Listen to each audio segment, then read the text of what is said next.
Alright, so the banner that a lot of you have been waiting for is finally returning tomorrow. In this case, the Desolation summons with Chojiro, Genryusai, and also Yachiru are returning, and we're going to answer the question, are they still worth summoning for? And the answer, of course, is an astounding yes. These are still some of the best characters in the entire game, and in the case for Yachiru, the best character in the entire game. They still all hold great value, and if you are missing them and wanting them, then you should be summoning. But of course, there are a few things you need to consider before summoning, which we are about to talk about now. So first up, the banner itself is available tomorrow and will be lasting until the 3rd of December. So my first recommendation before even deciding to summon, especially if you are low on orbs, is maybe just wait a few days to see what the end of month banner is going to be. The end of the month is getting announced this upcoming Monday, November 27th, and on that day we'll find out all the information regarding the upcoming banner, what the characters are, and what the characters will also offer. Now, I highly doubt in particular characters will be better than these three, because these again are some of the best and most valuable characters in the game, especially given their limited status. But it doesn't hurt you just to wait a few days, right? In fact, the banner itself will both be out at the same time. November 30th,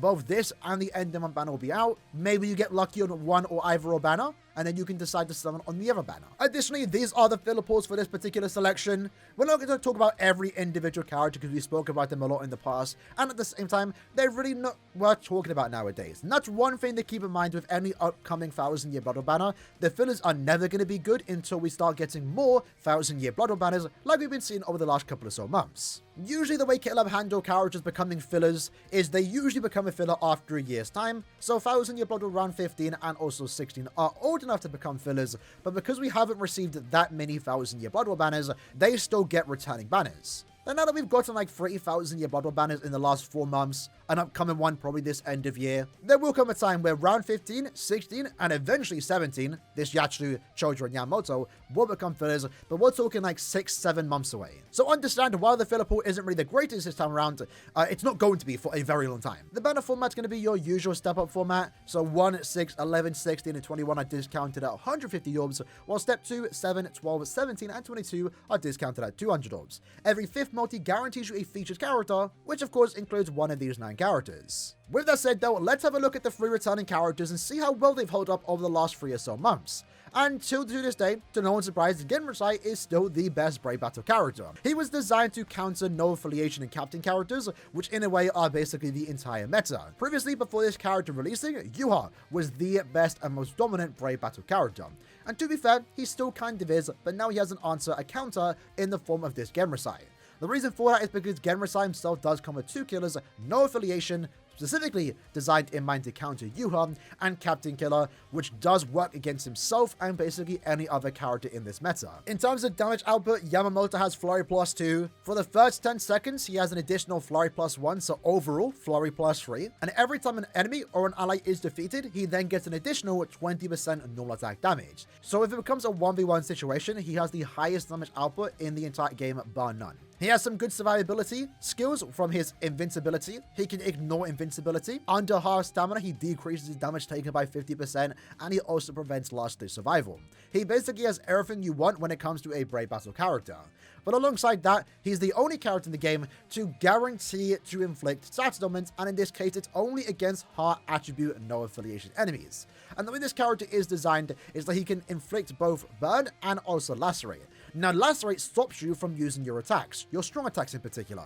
And it's also worth mentioning that Yuha also does have a debuff SA2, which lowers the enemy's attack, focus, and defense by 33%. So the idea for this character is that not only does he do more damage to Yuha, again, one of the more dominant characters still in this meta, he also stops Yuha from even using his boost SA2 because he's applying lacerate. He can potentially kill Yuha before he even gets the chance to use his SA2 boost, and even if he does use his SA2 boost, well, Yamamoto can actually cancel that boost with his debuff SA2, assuming he uses the debuff after the boost attack. So yeah, I think it's a given. Yamamoto has proven himself as the most toxic and best character in Brave Battles. He really does buff up your team if you do have him, and is still worth summoning for.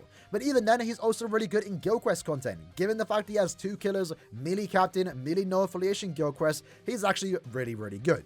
I've used him plenty times in Guild Quests, and I still use him every day when I play Brave Battles. This is a character definitely worth your orbs. That then leads us into Yachiru Unohana, probably the main go-to character for a lot of people in this banner, and for good reason. She is, in my opinion, the best character in the entire game. There's many reasons for that. One of the reasons is her usability across every piece of content. That mainly comes from her kill effect too. She has a Soipa killer with Captain. That's really good for the Soipa and Captain Guild Quest week. She's also the best soul trait in the game because she's the only character upon release to have 2 soul traits. Strong attack damage plus 20% and strong attack recharge time minus 12%. That's not only great for her and her damage output, it also makes her a really good link. Now, in terms of damage output, she is almost unrivaled. With Frenzy plus 2, remember the 20% strong attack damage soul trait? When she's at full stamina, she then gets an additional 20% more damage. When she does inflict a stat ailment, which she has a somewhat easy time doing thanks to her Frenzy plus 2, and most importantly, her SA3 trap effect, which has great AoE to it, but it does leave a puddle of weakening on the floor, and if any enemy steps into it, you then get an 80% stat boost to your spiritual pressure stat. When at full stamina too, it's worth mentioning her strong attacks do come back 6% faster, so more time for DPS, and if that wasn't enough for some reason, she also does have the Rampage skill, so every kill you get 2% more damage. It's one of the most broken combos in the game, especially given her strong attack here. Her speed, since she was also given long stride, she has some good survivability since she also can heal herself by 20%, and that's actually a team buff. And she also picks up more skills in arena, making her a really good arena character. This character has been an absolute blast to play with since I pulled her back in August. She's worth the hype. She's easily one of the most usable and best characters in the entire game, and is definitely future-proofing for basically the next year or two. She's easily one of the best characters in the game, and again, it's still worth summoning for. Next up is Chojiro. In this case, he's a technique striper with the Quincy kill ability, and he is your more traditional farming character. Sure, he's a good character in of itself. He has good strong attacks, Frenzy plus 2, increased chance to inflict stats ailments. Also does provide the team with a lot of team buffs. In this case, he can allow technique character's special move to do 30% more damage if he is in the team. That in of itself has kind of lost a bit of value in my opinion, since nuking is no longer a thing in guild quests. But it's still good for himself. He has an increased chance to inflict stat ailments, and when you do inflict stat ailments, you yourself are doing 80% more damage. And at the same time, he also does have an additional 40% damage buff to technique storipers when they're damaging enemies that are afflicted with stat ailment. So overall, as a character, Chojiro is still actually really good.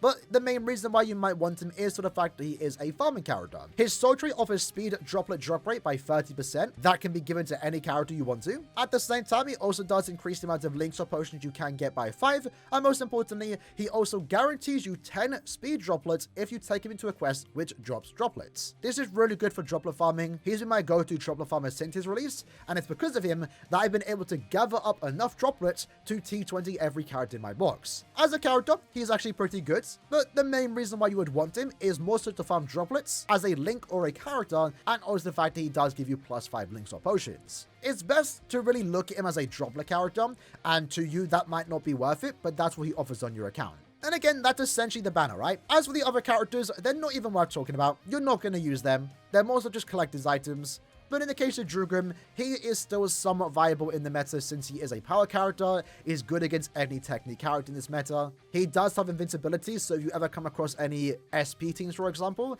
you can use him to easily make work. You can use him to make quick work of those SP teams. He, of course, gets better with dupes, and you might eventually get him duped out since they do like to throw him into a lot of 1,000-year battle banners.